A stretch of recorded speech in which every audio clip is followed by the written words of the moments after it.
Time for the meeting has arrived. We now have a quorum. Chair calls House Bill 117, Representative Crawford.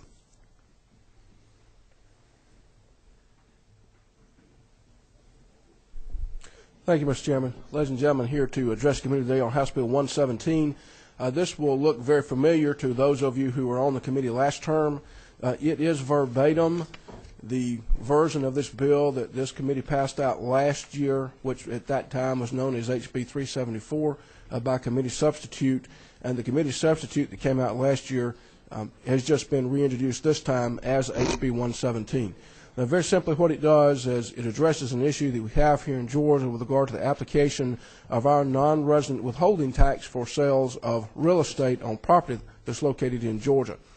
And the issue that it addresses is we have some circumstances out there where we have folks who are named as the sellers in the settlement statement for the sale. The money is paid to them as the seller, but when they are asked about the status of the transaction relative to the non-resident withholding tax, they try to claim an exemption applies to the transaction by reason of someone else being involved in it that can claim an exemption. So in other words, what that leaves us with is we have folks that are in effect trying to claim there's two sellers of the property. That there's one seller for purposes of being paid the money, yet there is a different seller for purposes of any non-resident withholding tax liability that may attach.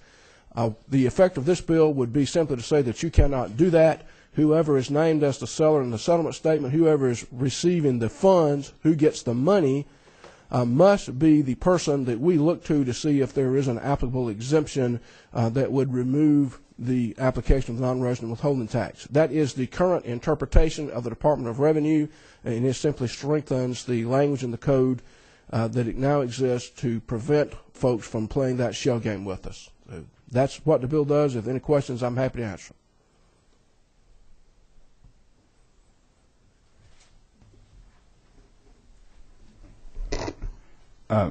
Chairman Peake, this bill came out of your income tax committee, and what was your subcommittee's recommendation? Mr. Chairman, we passed this out with a do-pass recommendation. It did seem like it addressed not a big issue out there, but a particular issue that could come up in some closing transactions that might need to be addressed. So, thank you.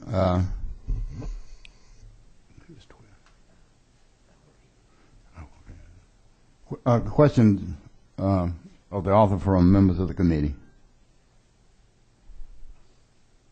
Hearing none, what's the pleasure of the committee? Moving to second, do pass. All in favor signify by saying aye. Aye. Opposed, like sign. Thank you, Representative Crawford. Okay, thank you, ladies and gentlemen. Appreciate it.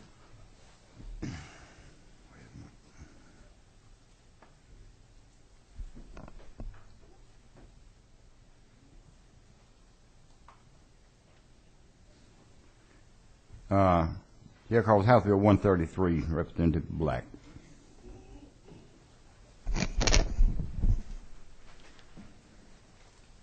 $133 is a bill that allows the Revenue Department to round off to $1 both amounts of taxes due and refunds payable.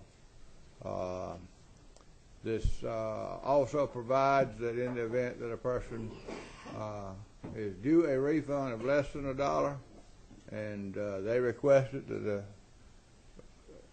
Department of Revenue must send them whatever it is they're due, even if it's 1 penny.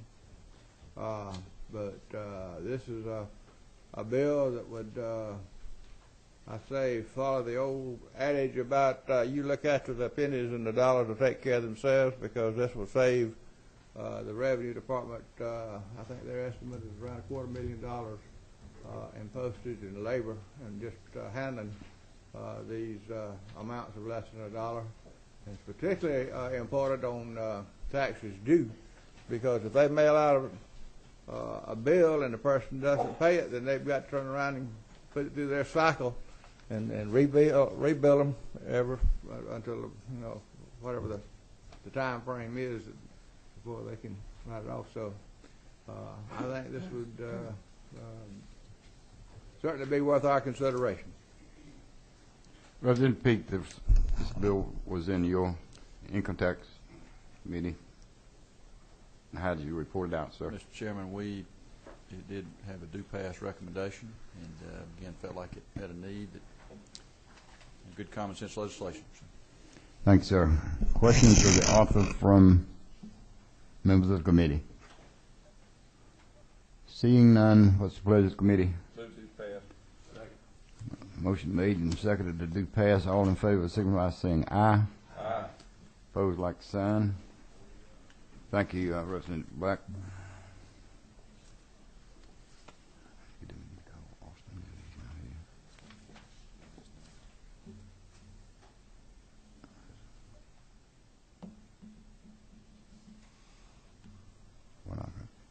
Representative Rick Austin.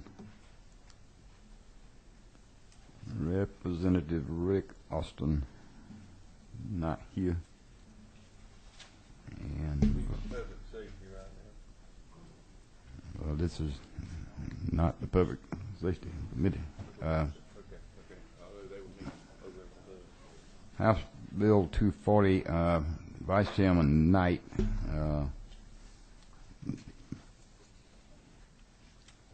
I've been. What happened to it? What happened on the first read last time?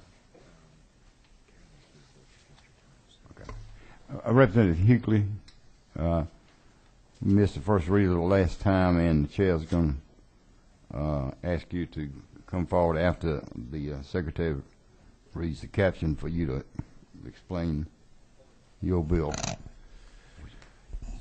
Representative Hughley, House Bill 406 and others to amend Article 3, Chapter 7 of Title 48 of the Official Code relating to income tax returns and information so as to authorize taxpayers to make certain contributions through income tax payment and refund process to Georgia's pre-K program to provide for an effective date for applicability and to repeal conflicting laws. Representative Hughley. Thank you, Mr. Chairman and members of the committee. I bring to your attention House Bill 406. It's a simple proposition that allows our citizens to provide them the opportunity to have a checkoff on their income tax returns of $5 or more to help out our pre-K programs. And the idea behind this is the fact that the pre-K is funded by lottery proceeds, but a small portion of our population plays the lottery. And this would allow people who object to playing the lottery for religious reasons or other reasons an opportunity to help support our vital program that's so important to young people. Any questions of the author? It goes to the, I'm sorry, Secretary Sims has a question. Representative Hughley, on this, you're going to authorize and make funds go directly payable to pre-K? Yes. With, out of the general fund, you can't do that without a referendum. You're right. You are right about that.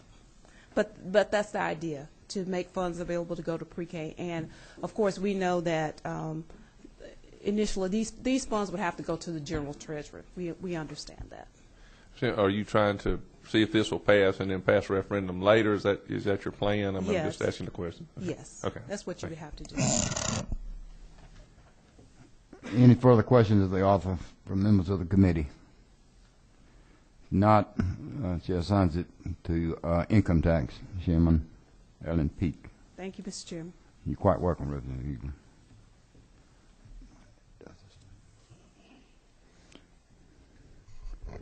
That completes our agenda. Thank you for attending, members. We're adjourned.